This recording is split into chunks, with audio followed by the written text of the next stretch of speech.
시간에는 그리스도 예수를 주로 받은 자라는 제목으로 말씀드릴 때 많은 은혜가 되시기를 바랍니다. 아멘. 예수 그리스도를 주로 받은 자들은 감사함이 넘친다, 감사함이 넘쳐야 한다, 그런 말씀을 하고 있습니다.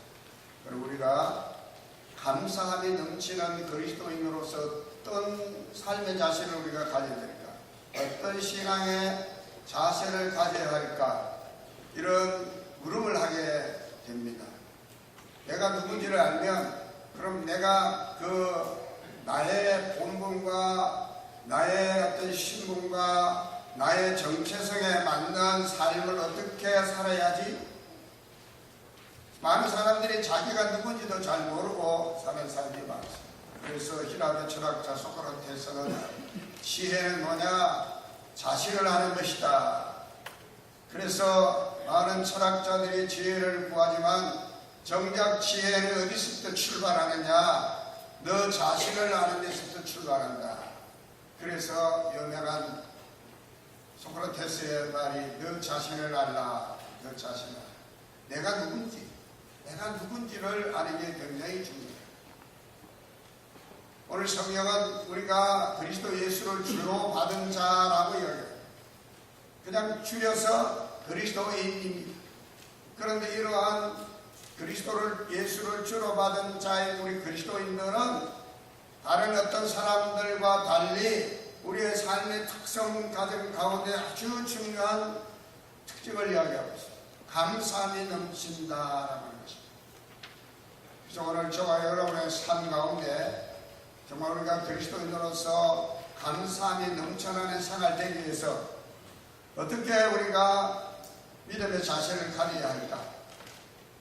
이걸 함께 우리가 생각해 보면서 정말 저와 여러분의 삶 가운데 감사가 넘쳐나기를 축원합니다. 첫째로 오늘 성경은 내가 그리스도 예수를 주로 받은 자이다고 하는 것을 우리로 하여금 고백하고 확신하기를 원하신다. 나는 누구냐? 예수 그리스도를 주로 받은 자, 이 사람이 바로 그리스도인이라는 것입니다. 바울은 골로새서에 보낸 이 편지 속에서 오늘 이 적어도 본문에서 그리스도인이 어떤 사람이냐? 그리스도인은 그리스도 예수를 주로 받은 자라고 고백할 수 있는 사람이라는 것입니다. 우리가 마태복음 16장 16절의 말씀 보면 베드로가 예수 그리스도에 대해서 이렇게 고백하는 걸 봅니다. 주는 그리스도시요 살아계신 하나님의 아들이십니다. 주는 그리스도시요 살아계신 하나님의 아들입니다. 이 고백을 들으신 우리 예수님께서는 내 반석 위에 내 교회를 세우리라 말씀하셨습니다. 교회는 주는 그리스도시다라고 하는 이 고백 위에 세워지게 되는 것임을 예수님이 말씀해 주셨습니다. 적어도 교회는 예수 그리스도 주이심을 고백하는 자들의 모임이 바로 교회인 것을 믿으시길 바랍니다. 그리스도인은 바로 예수 그리스도를 주로 고백하는 자들이 바로 그리스도인입니다. 불신자들은 여러분 예수님을 주로 고백할 수가 없고 하지도 못합니다. 그들에게 예수님이 누구냐고 물으면 예수님을 많이 높여서 4대 성인 중에 한 분입니다. 혹은 기독교의 창시자입니다 라고 정도로 그들이 말할 것입니다. 여러분, 세상 사람들은요 예수님을 주로 고백할 수가 없는 겁니다.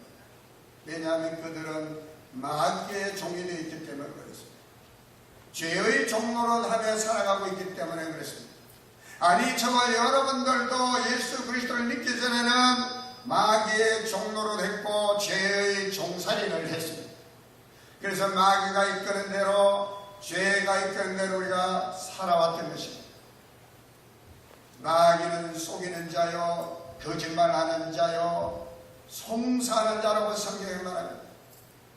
그런데 우리가 예수 그리스도를 믿고 구원받고 난 다음에는 이제 우리는 더 이상 마귀와 단절하고 죄와 단절하게 됩니다. 더 이상 우리는 마귀의 노예가 아니고 죄의 종로로 하지 않아도 되는 줄로 믿습니다.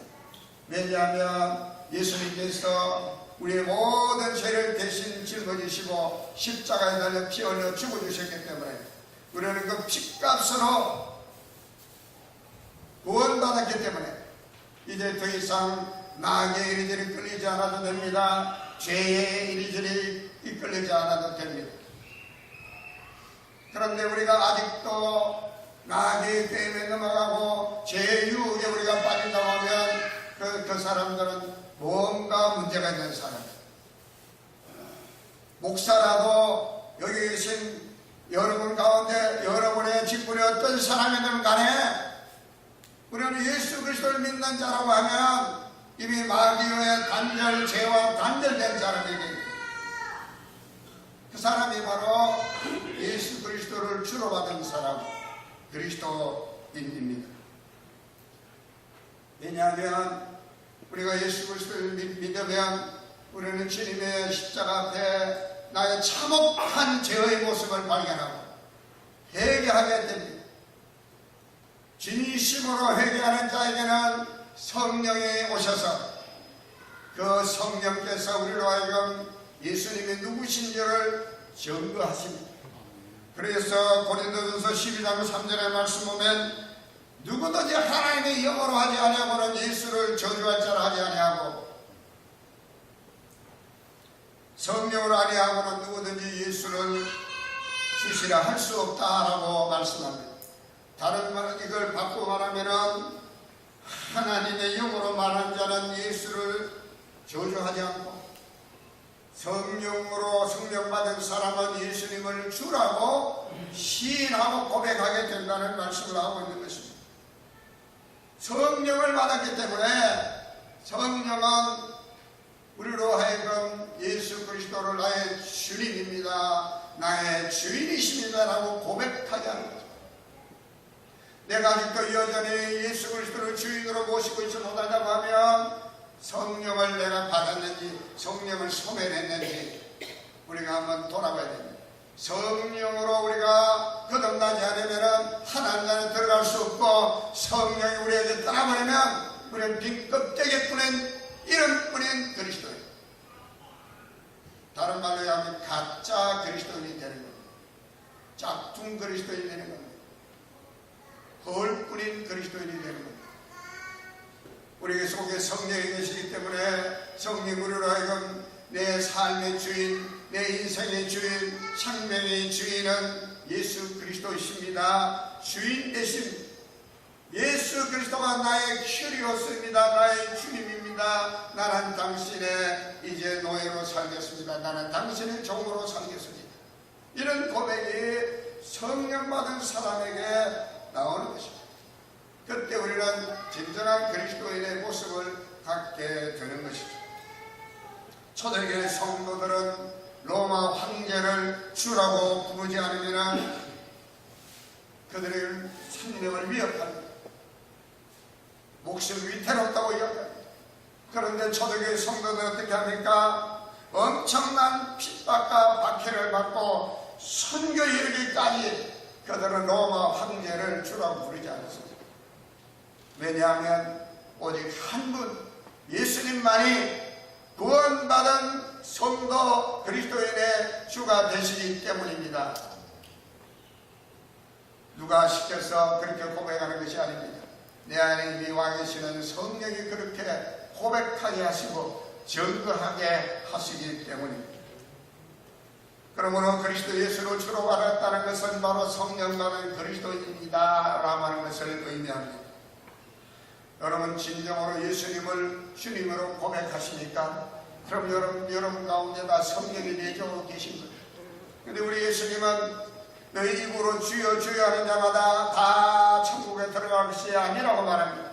이 말씀은 뭐냐면 입으로만 주여 주여 고백할 수는 있지만 정말 예수님이 나의 주인 되심을 고백하려고 하면 성령이 내 속에서 감화, 감동, 역사해 주셔야만 됩니다.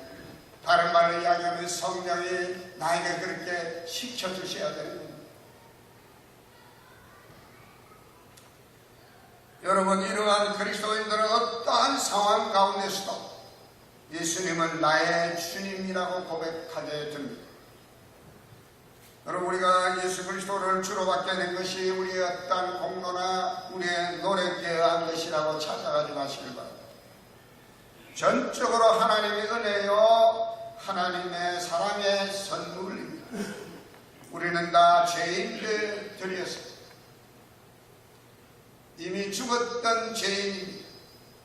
그 하나님의 긍휼하심에 많으신 하나님께서 그 큰 사랑으로 독생자 예수님을 우리를 위해서 이 땅에 보내주시고 우리의 죄와 우리의 모든 죄와 허물을 대신 십자가에 지시고 죽게 해주심으로 우리가 죄사함받고 구원함 받았기 때문에 우리가 받은 구원, 우리가 예수 그리스도를 나의 주님으로 고백하게 되는 이 놀라운 이 은혜가 전적으로 하나님께로부터 온 것입니다. 그래서 하나님의 은혜입니다. 저희 종로는 마귀의 노예였던 신분이 하나님을 아버지로 예수님을 주님으로 고백하게 된 이 은혜, 그 어떤 것보다도 크고 그 어떤 것보다도 가치 있는 그 어떤 것보다도 소중한 은혜인 것을 깨닫게 되시기를 바랍니다. 그렇기 때문에 우리 그리스도인들은 구원받은 예수님을 나의 주님으로 고백하고 있다는 이 사실, 내가 예수님을 주님으로 고백하고 있다는 이 사실 앞에 우리는 너무나 감격하고 감사할 수밖에 없는 것입니다. 오늘 많은 그리스도인들이 이러한 감격과 감동을 상실한 채 신앙생활이라고 하고 있습니다. 매 순간순간 아니 모든 것이 다 하나님의 은혜 아닌 것이 없기에 우리는 감사할 수밖에 없는 자들입니다.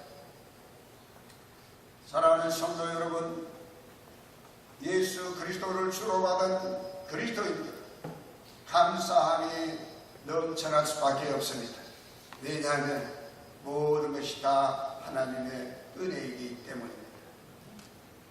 두 번째로 그리스도인들의 감사함이 넘치는 생활을 위해서 오늘 성경은 예수님 안에서 행하여야 한다라고 우리에게 교훈하고 있습니다. 바울의 서신에서 중요한 키워드가 있습니다. 바울의 신앙과 신학의 단면을 우리에게 깨닫게 해주는 중요한 낭만입니다. 그것이 바로 헬라말로 엔크리스토, 그리스도 안에서, 곧 예수 안에서라고 하는 말입니다. 곧 주 안에서라고 하는 말입니다. 고린도전서 1장 31절의 말씀 보면 자랑하는 자는 주 안에서 자랑하라 그랬습니다. 주 안에서 자랑. 고린도전서 7장 21절의 말씀 보면 주 안에서 부르심을 받은 자는, 에베소서 4장 1절에는 주 안에서 갇힌 내가, 주 안에서 갇힌 내가 해서는 이제 고린도 에베소 교회 성도들에게 옥중서신을 쓰고 있음을 밝혀내고 있습니다. 에베소서 6장 1절에는 주 안에서 너희 부모에게 순종하라. 빌립보서 4장 4절의 말씀 보면 주 안에서 기뻐하라. 내가 다시 말하노니 기뻐하라. 데살로니가 전서 3장 8절에는 너희가 주 안에 굳게 선져 우리가 이제는 살리라 그랬습니다. 이 주님 안에서, 예수님 안에서, 그리스도 안에서, 바울의 서신에서 너무나 중요한 말씀입니다. 적어도 그리스도인들은 그리스도 안에서 예수님 안에서 주님 안에 사는 자들이라는 것을 우리에게 말씀하고 있습니다. 예수님 안에 있지 않고 주님 안에 있지 않고 예수님 밖에 있으면 내 마음대로 내 뜻대로 살아갑니다. 마치 사사시대처럼 하나님 없이 자기 소견에 옳은 대로 말하고 행동합니다. 신앙생활을 오래 할 때 예수님 안에 있지 않으면 내가 판단해서 내 생각대로 내 뜻대로 내 소견에 옳다 생각하는 대로 말하고 행동합니다. 그렇게 되면 성경이 우리에게 교훈하고 있는 것은 뭐냐? 예수님 안에 있지 않고 예수님 밖에 살면, 즉 세상 가운데 살아가는 것인데 그 결국은 원망과 불평밖에 없을 것이다 라고 성경이 우리에게 말합니다. 그것이 가나안 여정을 향하여 가는 광야 여정길에 이스라엘 백성들에게서 나타나고 있는 하나의 표적이기도 합니다. 하나님께서는 그토록 애굽에서 구원한 이스라엘 백성들이 하나님 안에 거하며 장차 약속한 가나안 땅에 들어가서 하나님의 축복 가운데 행복한 삶들을 살기를 원했지만 그들은 하나님 밖에서 여전히 애굽 생활처럼 살려고 했습니다. 그러다 보니까 그들은 가는 곳마다 눈에 보이는 것마다 원망과 불평으로 돌아오게 되는 것을 봅니다. 예수님 안에 있다는 것은 예수님과 늘 친밀한 관계를 갖는다는 것을 의미합니다. 우리가 기도 생활하는 것은 왜 기도 생활합니까? 주님 안에 거하기 위해서, 주님과 늘 교제하며 주님과 친밀한 생활을 하기 위해서, 하나님과 늘 교제하며 하나님과 늘 친밀한 생활을 하기 위해서 그렇습니다. 여러분, 적어도 우리가 그리스도인이라고 고백하고 말할 수 있으려고 하면 우리는 예수님 안에 거하는 삶을 살아야 합니다. 그렇지 않고 세상을 가까이 하면, 예수님 밖에 거하면 어떻게 됩니까? 또다시 죄의 종로로 마귀의 노예가 되어서 죄를 짓고 불의하고 불행한 인생을 살게 될 것입니다. 하나님께서 우리를 구원해 주신 목적은 우리를 구원해 주셔서 구원받은 성도들이 행복하기를 원하십니다. 그래서 신명기 34장 29절에 모세가 가나안을 목적이 되고 이스라엘 백성 12지파를 축복하면서 마지막 결론적으로 너희 이스라엘은 행복한 사람이로다. 너희보다 하나님께로부터 구원을 얻은 백성이 누가 있느냐라고 그렇게 말씀하고 있는 것을 봅니다. 하나님께서 저와 여러분을 구원해 주신 목적을 우리가 잘 알아야 합니다. 우리가 행복하기를 원하십니다. 원망과 불평에 치들은 인생이 아니라, 불행한 인생이 아니라 예수 안에 가으로 날마다 행복한 삶을 살아가기를 원하시는 줄 믿습니다. 그 행복의 조건이 뭐냐? 감사하는 것입니다. 예수 안에 있지 않으면 감사할 수가 없는 것입니다. 내 마음대로 내 뜻대로 세상 가운데 예수 밖에 살면 잘 될 것 같아도 빵꾸납니다. 구멍이 생깁니다. 여기저기 문제가 생깁니다. 잘 될 것 같아도 안 됩니다. 적어도 예수 그리스도를 주로 고백하는 그리스도인들은 내 뜻대로 내 마음대로 세상 밖에 세상에서 예수 안에서 밖에서 살려고 하면 실패하고 망하게 되는 것입니다. 지금 힘들고 어려워 보여도, 앞에 안 보이는 거 보여도, 손에 잡히는 거 없고 눈에 보이는 거 없어도 여러분 예수 안에 살아보세요. 예수 안에 하나님을 행하면 하나님의 결국은 우리에게 행복을 주시는 것을 믿으시길 바랍니다. 마지막으로 감사함에 넘치기 위해서는 교훈을 받은 대로 믿음에 굳게 서라고 말씀합니다. 여기서 교훈이라고 말하면 주의 교훈을 말합니다. 물론 주의 교훈을 바울과 같은 그 초대교회 사도들, 오늘 신약시대에 있어서는 목회자 강단에 세운 주의 종을 통해서 선포되는 그 말씀을 통해서 주시는 교훈이라고 믿습니다. 주의 교훈은 우리로 하여금 하나님의 말씀대로 바르게 하나님의 나라와 그 의를 이루며 살아가도록 성령님께서 주시는 진리의 말씀이라고 믿습니다. 그렇기 때문에 교훈은 멸시하면 안 됩니다. 여기서 교훈이란 말은 데살로니가전서 5장에 나오는 예언이라는 말과 같은 의미입니다. 열린 마음으로 주의 교훈을 받아들일 때 우리에게 믿음이 생기고 우리는 그 말씀, 그 교훈의 뿌리를 받고 믿음에 굳게 섬으로써 비가 오고 바람이 불고 동남풍이 불어라 서북풍이 불어라 예수 이름으로 나간다. 이 모든 것들은 물러가라. 감사가 넘치게 될 줄로 믿습니다. 로마서 10장 17절에 잘 아는 말씀이죠. 믿음은 들음에서 나고 들음은 그리스도의 말씀으로 말미암는다라고 했습니다. 데살로니가 교회 성도들은 바울의 설교를 들을 때에 사람의 말로 받지 아니하고 하나님의 말씀으로 받았다고 성경이 말합니다. 하나님의 말씀으로. 하나님의 말씀을 받았는데 어찌 그 말씀에 뿌리를 내리지 않을 수가 있겠어요? 어찌 그 말씀을 통해서 믿음을 얻지 못할 수가 있겠어요? 그래서 데살로니가 교인들은 믿음이 잘 자라고 성장했어. 마게도냐 아가야 모든 지방에 믿는 자들의 믿음이 본이 되었다고 성경이 말합니다. 짧은 신앙의 연조를 가졌지만 주의 교훈을 받을 때마다 하나님의 말씀으로 아멘으로 받으니까 믿음이 자라게 되고 매사에 감사함이 넘치는 믿음의 본을 보이게 된 것을 믿으시기 바랍니다. 오늘 읽어드린 데살로니가 골로새서 2장 6절로 7절 말씀을 다같이 한번 읽어보겠습니다. 그러므로 너희가 그리스도 예수를 주로 받았으니 그 안에서 행하되 그 안에 특별을 받으며 시험을 받아 교훈을 받은 대로 믿음에 굳게 서서 감사함을 넘치게 하라. 믿음에 굳게 설 때에 감사함이 넘칠 수 있다는 걸 말합니다.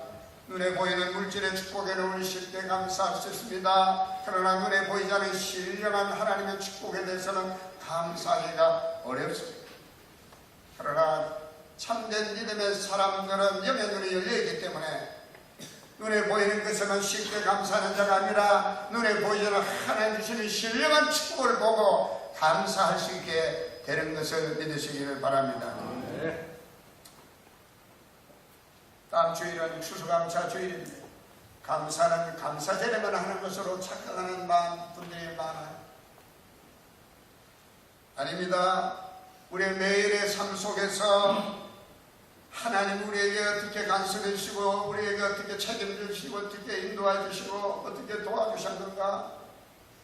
무엇보다도 우리를 마귀의 손아귀에서 죄의 종로했던 우리를 사망의 권세아래 있던 우리를 구원해 주신 그 하나님 은혜에 감격하고 감사할 수 있어야 될 줄로 믿습니다.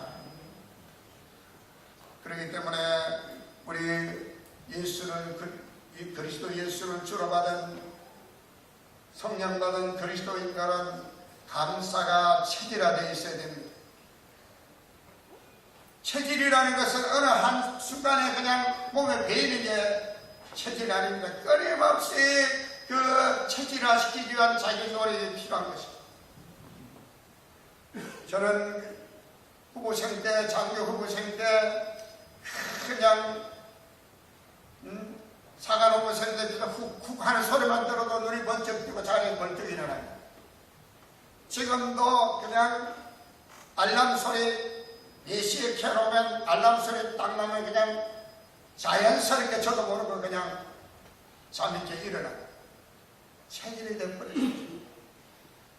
물론 저는 고등학교 2학년 때 예수 영접한 그 이후로부터 저는 새롭기로 사람이 됐습니다만 끊임없는 자기 노력과 훈련이 뒷받침되지 않고는 체질이 이루어질 수가 없어요. 체질이 필요하죠. 감사도 마찬가지입니다. 체질이 필요해요. 여러분 목사만 감사할 게 많아서 매주마다 감사합니까?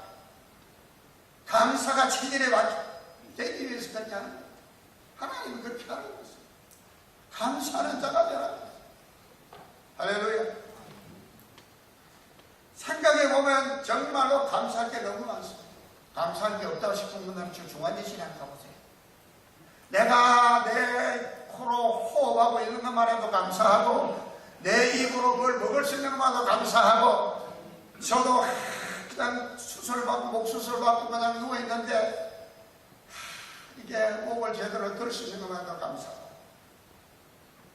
지금 여러분 모든 게 다 감사인 걸 믿으시기 바랍니다.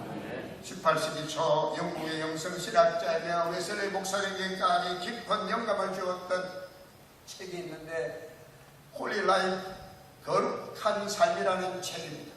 이 책의 저자는 윌리엄 로우라고 하는 분입니다. 이 윌리엄 로우라고 하는 이 영성신학자는 최대의 성자는 고행이나 금욕이 아니라 어떤 환경에서도 감사하는 것이다. 감사하는 자이다. 어떤 목사님께서 그리스도인들은 아침에 기도와 찬양으로 하루를 열고 저녁에 기도와 감사로 하루를 닫는 사람이다라고 말하는 것을 기억합니다. 성도 여러분, 그리스도 예수를 주로 받은 그리스도인들은 주님의 격하신 은혜를 생각하고 범사에 감사할 수 있어야 될 줄로 믿으시기 바랍니다. 다음 주일은 우리 감리교회가 추수감사절로 지키는 주일입니다. 지금 11월 첫째 주일을 추수감사주일로 지키는 그런 교회도 많이 있긴 합니다. 농부가 한 해 동안 피땀 흘려 땅을 통해 양식을 얻으며 감사하는 주일이 바로 이 추수감사주일입니다. 무언가 소출을 거두는 만큼 즐겁고 기쁜 일이 없을 것입니다. 그런데 우리가 열과성을 다해 뿌리고 물을 준다고 해도 자라게 하시는 분은 하나님이 하시는 줄로 믿습니다. 이른 비와 늦은 비를 주시고 햇볕을 주셔야만이 알곡이 맺어지고 추수를 할 수 있게 되는 것입니다. 그래서 시편 기자는 시편 127편 1절에 이렇게 노래합니다. 여호와께서 집을 세우지 아니하시면은 세우는 자의 수고가 헛되고 여호와께 성을 지키지 아니하시면 파수꾼의 경성함이 헛사로다. 그런데 추수감사절은 이렇게 농사 짓고 농부만 감사하는 절기가 아닙니다. 모세가 처음에 출애굽한 지 3개월이 되었을 때 시내산에 올라가서 하나님께로부터 십계명과 율법을 받게 되었을 때는, 그때는 처음에는 곡식을 거두어서 그것을 저장하는 절기로 지키겠습니다.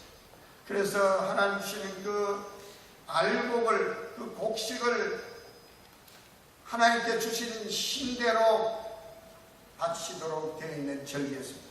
그런데 모세가 십계명을 가지고 돌판을 가지고 내려와 보니까 이스라엘 백성들이 금송아지 일을 숭배하고 있는 겁니다. 모세가 격노해서 돌판을 던져버립니다. 그리고 다시 시내산에 올라가서 다시 돌판을 십계명과 율법을 받아보는데, 그 두 번째 이 하나님께서 주신 그 율법에는 이 수장절에 대해서 어떻게 말씀하느냐 하면, 민수기서는 성막을 제정하고 난 다음에 출애굽한 지 2년이 시작되는 둘째 날 둘째 해에 다시 가나안을 향해 여정하는 그 약 9년의 여정을 기록하는 성경이 민수기서, 신명기는 마지막 40년째 가나안을 목전에 두고 하나님이 주시는 말씀을 모세가 이스라엘 백성들에게 설교의 형식으로 전하고 있는 말씀이 신명기서입니다.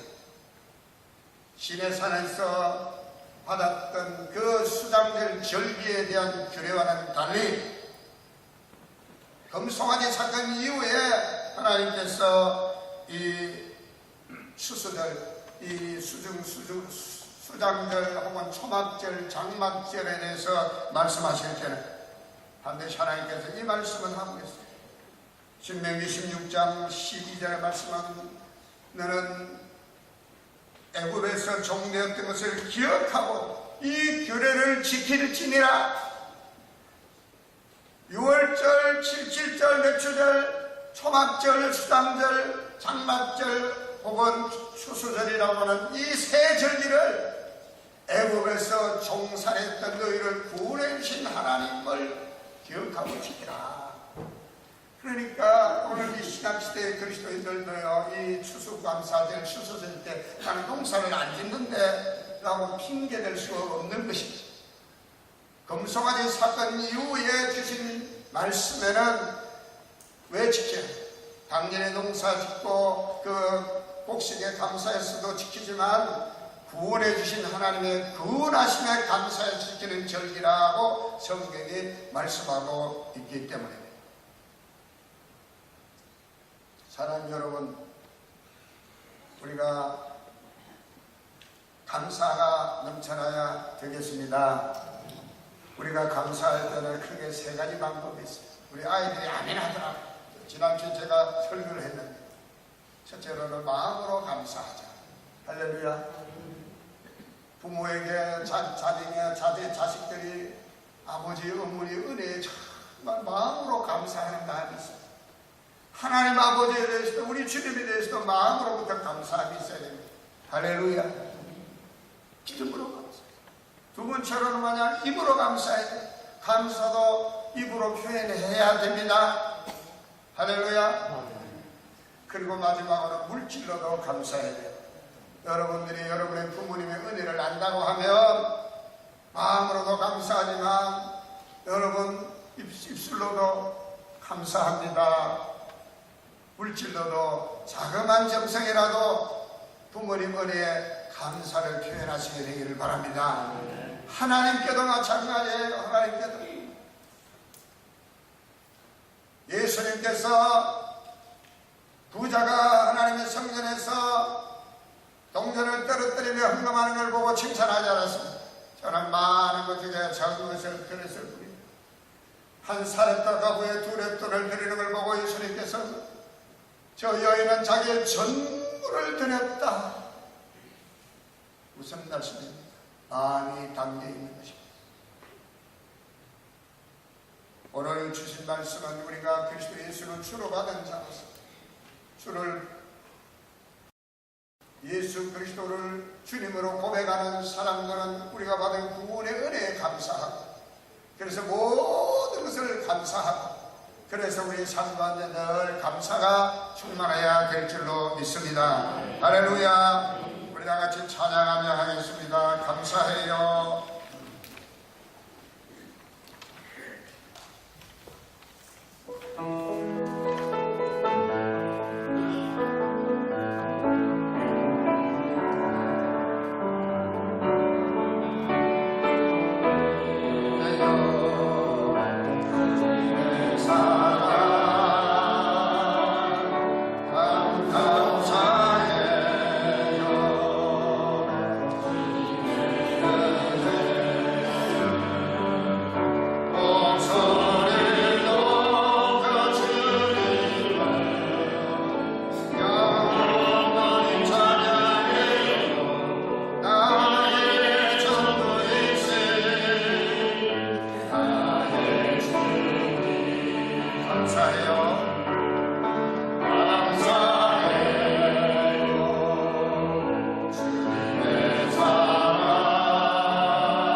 So